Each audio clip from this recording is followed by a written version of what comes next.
Alrighty, guys, what is going on? My name is Tubby Emu. Wade Barrett versus Rob Van Dam for the IC title. Oh, man. Is it sad that I have to start a match with like a... I'm pretty happy for Wade Barrett, though. Over the last year, all I've heard, and, you know, especially being a, the WWE YouTuber, is constantly hear about people of all ages, young, old, Attitude Era fans, to PG fans, to everything, talk about how guys aren't getting a push. And, WWE started doing something about a year ago. It actually started 2.5 years ago with Zack Ryder about building characters through a web series not related to WWE programming.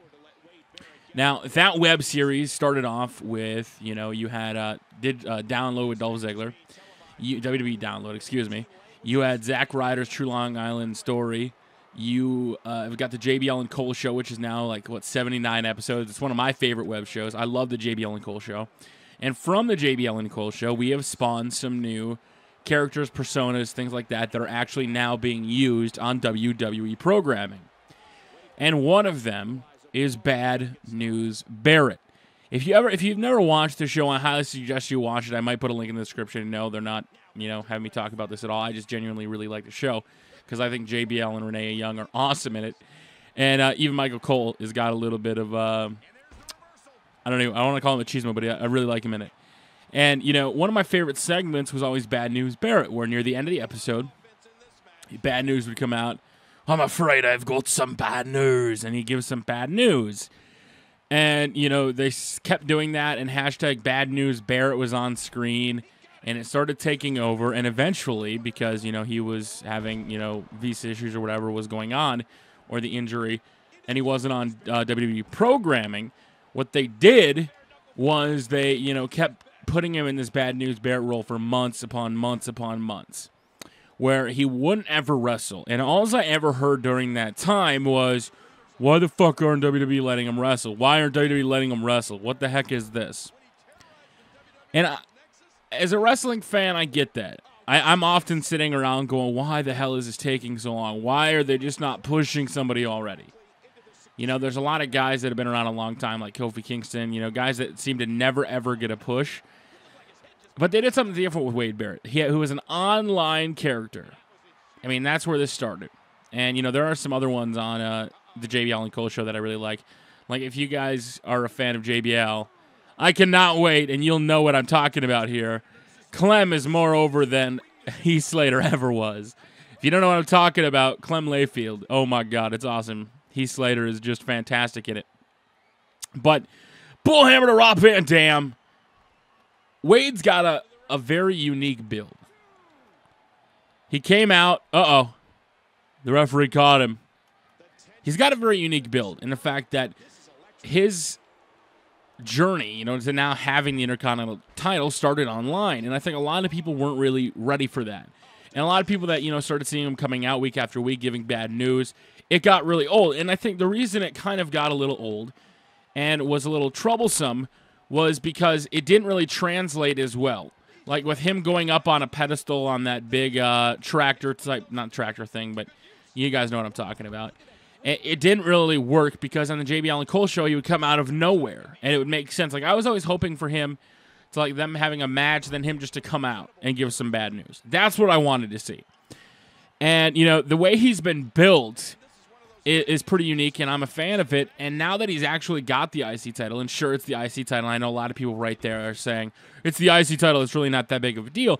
But if you think at how long they slow built his character from last year up until now, and he's finally the IC champion. He's defending against Rob Van Dam, a guy who comes back to WWE, came back last year for 3 months or so, worked a couple dates, worked some pay-per-view matches with Alberto Del Rio, and then eventually moved on. And, I'm okay with a guy like RVD doing it. He comes out, the crowd still loves him, he gets a pop, and now he's working with Wade Barrett, and I think this is a good opportunity for him to put Wade Barrett over more than he already is. And, I'm perfectly fine with it because the match between Jack Swagger, Cesaro, and Rob Van Dam last month was pretty awesome, and RVD provided that awesome spot where he basically took a neutralizer through a trash can and pretty much fucked up his eye. And I always really like that. I like when guys, go out there and put things on the line, and Rob Van Dam's definitely a guy who does that.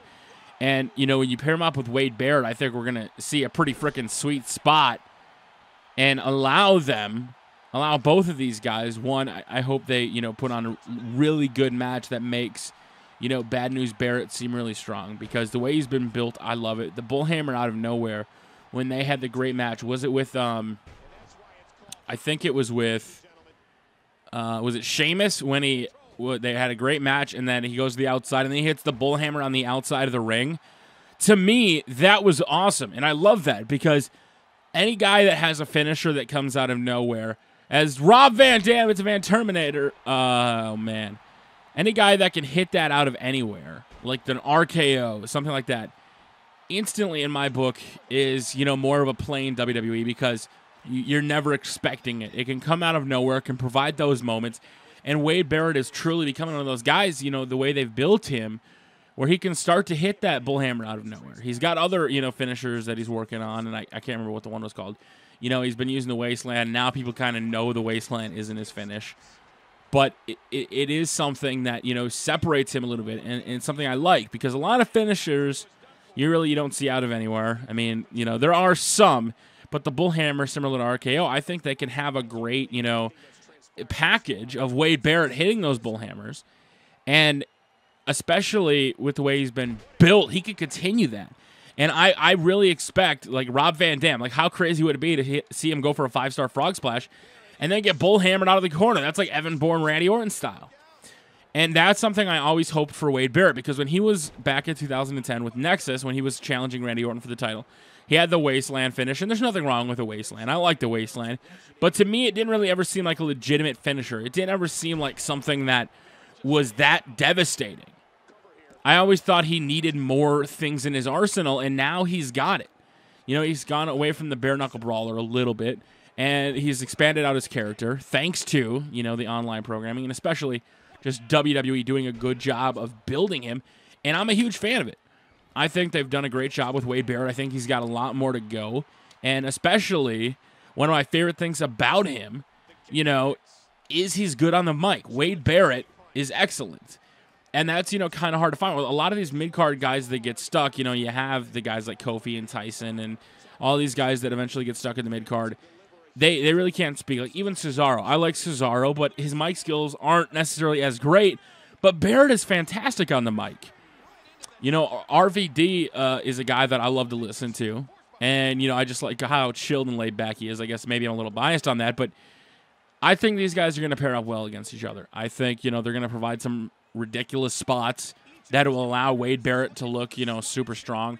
I do not think this match at all, and this is the only thing, and I brought this up with the Cesaro prediction, I don't think that, you know, Rob Van Dam's got a shot in hell unless it's a loss to potentially go into Money in the Bank and maybe have Bad News Barrett have a shot at the Money in the Bank. I think that would be a unique way to go, and I would like to see that. So, in this match, I'm going to go ahead and say Bad News Barrett is going to pick up a victory, guys. I want to know what you think, who you think is going to win, and why. I know some people are big RVD fans, and they will always cheer for RVD. And, you know, I can't even really, like, quote the feuds in this one so far, because I know they've got involved, and it was a championship tournament and all that good stuff, and to me, you know, Rob Van Dam is just in this match because he's a guy that came back, he's being paid well, and he can put on a good match. You know, the match with Dean Ambrose, you know, the matches he had with Alberto Del Rio were interesting to watch, and I think he can put on a show, and I think he'll really accentuate Bad News Barrett and be able to be used, you know, to his full potential, and, you know, definitely get their money out of him. And I think Payback's a great shot, you know, for Bad News Barrett to go out now and prove to everybody, you know, how good of a champion he is. He's a fighting champion, and it's got me really excited. It really does. I think Bad News Barrett's going to go on and put out a show. And it'll be nice to see him, you know, be in a more dominant position. Because I really hated when they kind of, like, jobbed him out at the end of last year. I'm glad his character got to go in. He got a refresh, and now things are about to pick up. And unfortunately for everybody that's a fan of Rob Van Dam, I'm afraid I've got some bad news. He's not going to win. Wade Barrett going to pick up a victory. And like I said, if, you know, with the Money in the Bank briefcase coming up, I think that Wade would potentially lose to kind of make people, not think of as highly of him. And I know a lot of people be like, well, what's the point of that? A guy that has a lot of momentum going doesn't necessarily always need the Money in the Bank briefcase versus a guy that, is looking strong. I just think that he's got too strong right now of a build to go out and lose to Rob Van Dam. It doesn't make sense to me. I don't necessarily want to see it. I want to see Wade Barrett come out of nowhere, hit that bullhammer elbow, get the 1, 2, 3. You can see him coming back in. RVD is waiting for it. Oh, my God. Out of nowhere. Boom. That's it, Rob Van Dam. Now, this feud could carry on, and I think it has potential too, and I wouldn't mind it, but bad news, Barrett is going to get the victory at the pay-per-view, guys. Let me know. How do you think it's going to end? Give me your ideal scenario. How does this match finish?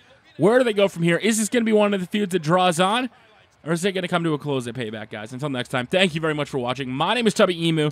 Make sure to follow me on Twitter this Sunday for a live tweet up, WWE Payback, twitter.com/Tubby Emu. And until next time, I'm afraid I've got some bad news. This video is over.